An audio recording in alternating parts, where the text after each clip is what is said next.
Good morning, my small students of class 2nd, section B. Student, this is time to learn something in GK. Student, today here in this video, we will learn something about animals. There are few questions related to animals. First question is, what are mammals?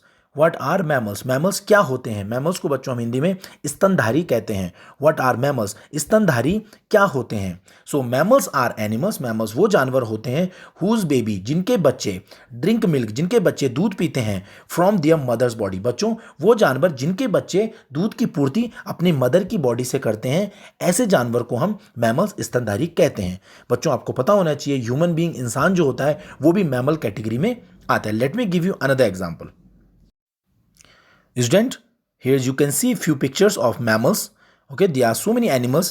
They comes in category of mammals. Cow, ox, dog, deer, sheep, fox, lion, leopard, pig. You know, student, these all are mammals.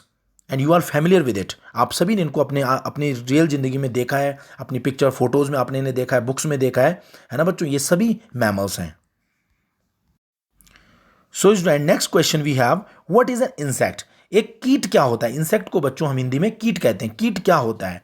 An insect is a very small animal. Insect एक बहुत छोटा सा कीट, छोटा सा एक organism, छोटा सा एक प्राणी होता है विद 6 लेग, जिसके 6 पैर होते हैं. बच्चों आप इंसेक्ट को देखेंगे सो मोस्टली जो इंसेक्ट्स होते हैं उनके 3 पेयर्स ऑफ लेग, यानी कि 3 जोड़े पैर, जिससे कि 6 पैर इनके हो जाते हैं. और एक और इनका कैरेक्टर आता है बच्चों, कई बार इनकी बॉडी, हमेशा याद रखना बच्चों, इनकी बॉडी 3 हिस्सों में बटी होती है.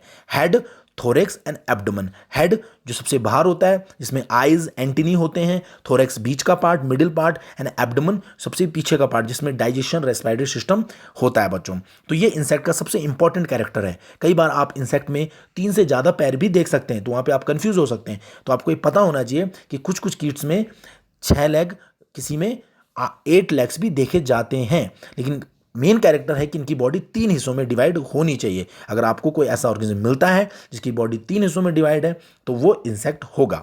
Okay student, let me show you example. Student, they are example of insect. You can see clear their pictures. Butterfly, okay, grasshoppers, beetles. There are so many animals you can see. Okay, cockroach, housefly, moth, so dragonfly. These all are insects student. Okay, these are insects. Student, next question we have, what is a bird? एक bird क्या होती है? चिड़िया क्या होती है? So any animal, वो जानवर, चिड़िया वो होती है that has feathers is a bird. बच्चों बर्ड जो होती है उसके आप शरीर अगर आप देखेंगे तो उनका शरीर के चारों तरफ से इनका शरीर छोटे छोटे फीदर्स, छोटे छोटे बालों से ढका होता है, जिनसे ये ठंड से अपनी रक्षा करती हैं बच्चों.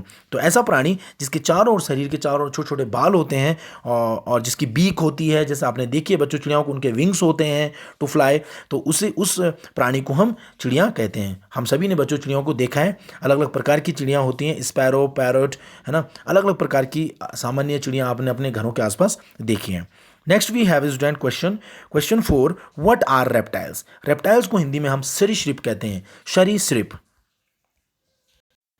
स्टूडेंट क्या होते हैं सरीसृप? What are reptiles? So reptiles are animals. Reptiles वो जानवर हैं that crawl on the ground, जो जमीन पर रेंगते हैं. बच्चों रेप्टाइल्स वो जानवर होते हैं जो जमीन पर रेंगते हैं, क्रॉल करते हुए चलते हैं. Let me give you example.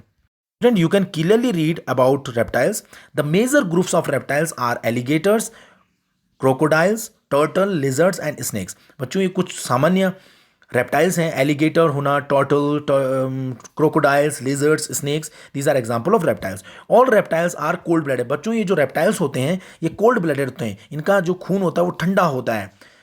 Which is why they warm themselves in the sun. जिस वजह से, क्योंकि अंदर से ठंडे ब्लडेड के होते हैं, कोल्ड ब्लडेड होते हैं, तो ये अपने आप को वार्म देने के लिए, अपने आप को गर्मी देने के लिए दे कम्स इन सन, वो सूरज में आते हैं. आपने कई बार छिपकली और सांपों को अपने बिल से, झाड़ियों से बाहर खुले मैदान में देखा होगा. कई बार वो इसलिए आते हैं बच्चों ताकि वो अपनी बॉडी को वार्म कर सकें.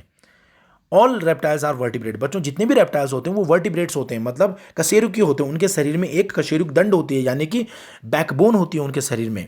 एनिमल्स विद बैकबोन, तो वो प्राणी जिनकी बैकबोन होती है उन्हें हम वर्टिब्रेट्स कहते हैं. So these are reptiles. And last question we have, what are amphibians? बच्चों जो एम्फीबियंस होते हैं इन्हें हम उभयचर कहते हैं. सो क्या है उभयचर? Amphibians are animals. एम्फीबियन वो जानवर हैं that live on land and water both. वो जानवर बच्चों जो जमीन यानी कि स्थल भूमि में, और पानी यानी कि जल, जल के अंदर भी जो रह सकते हैं, वो जानवर बच्चों जो दोनों स्थान पर रह सकते हैं, जमीन में भी और पानी में भी, ऐसे प्राणी को हम एम्फीबियन कहते हैं। बच्चों एम्फीबियन का सबसे सामान्य उदाहरण आपने देखा होगा मेंढक, फ्रॉग। बच्चों जो फ्रॉग होता है वो जल में भी रह सकता है और भूमि में भी रह सकता है, और ऐसे ही फ्रॉग की कई सारी स्पीसीज होती हैं। कुछ स्नेक्स भी होते हैं जो ऐसा काम करते हैं, है ना बच्चों। क्रोकोडाइल भी कई बार ये काम करता है, because crocodile live in water and so इसमें कुछ कैरेक्टर है बच्चों जो रेप्टाइल्स और जो मैंने अभी क्वेश्चन पढ़ाया था रेप्टाइल और एम्फीबियन में कुछ समानताएं भी होती हैं, कुछ अंतर भी होता है, वो मैं आपको बता देता हूँ। सो बच्चों यहाँ पर कुछ बातें लिखी हैं जो रेप्टाइल्स और एम्फीबियन में कॉमन भी है, थोड़ा डिफरेंस भी है। पहला इसमें आता है बच्चों similarity, cold blooded. Reptiles are cold blooded and amphibians are also cold blooded. बच्चों ये दोनों ही कोल्ड ब्लडेड होते हैं, रेप्टाइल्स और एम्फीबियंस। रेप्टाइल्स के देखेंगे हैव अ बैकबोन। बच्चों रेप्टाइल्स की भी रीढ़ की हड्डी बैकबोन होती है और एम्फीबियंस की भी बैकबोन होती है। बच्चों जो रेप्टाइल्स होता है इनका शरीर जो होता है वो स्केली स्किन होती है, मतलब इनके शरीर के चारों स्केल्स होते हैं। जैसे छिपकली देख लें आप, क्रोकोडाइल देख लें आप, सांप देख लें आप, उनके शरीर के चारों स्केल्स होते हैं, स्केली स्किन होती है। और अगर हम बात करें एम्फीबियंस की तो बच्चों इनकी स्किन जो होती है वो मॉइस्ट होती है, बिल्कुल नमीदार इनकी स्किन होती है, स्मूथ स्किन इनकी होती है। ये डिफरेंस है इनमें। और एक और है बच्चों, जो रेप्टाइल्स होते हैं दे ले एग्स, वो अपने अंडे देते हैं बच्चों, ओके, वो एग देते हैं। और एम्फीबियंस जो होते हैं बच्चों they must lay eggs near water, और एम्फीबियन पानी के आसपास ही अंडे देते हैं। एक और यहाँ पे आ जाता है बच्चों, go through metamorphosis during life cycle. और एक और चीज़ है बच्चों, जो एम्फीबियंस होते हैं वो जब पैदा होते हैं तो वो बहुत अलग प्रकार से दिखते हैं, उनकी आकृति, उनका शरीर अलग होता है, और धीरे धीरे जैसे जैसे उनका शरीर बड़ा होता है उनका शरीर बदल जाता है। मतलब वो अपने लार्वा, अपना जो उनका छोटा रूप होता है उसकी तरह, कुछ कुछ जानवर उसकी तरह मिलते जुलते भी हैं लेकिन कुछ बिल्कुल अलग होते हैं। ठीक है बच्चों, तो इसका सबसे बेस्ट एग्जाम्पल है बच्चों फ्रॉग। फ्रॉग की बहुत स्पीसीज हैं जो एम्फीबियंस कहलाती हैं, जैसे टोड, ब्यूफा, बहुत सारी ऐसी स्पीसीज हैं फ्रॉग की जो एम्फीबियन का बेस्ट उदाहरण है। ओके स्टूडेंट्स, आई होप आप समझ गए होंगे। So students, they were few question related to animal world. I hope you must have understood it. Okay, so it's enough for today. Thank you.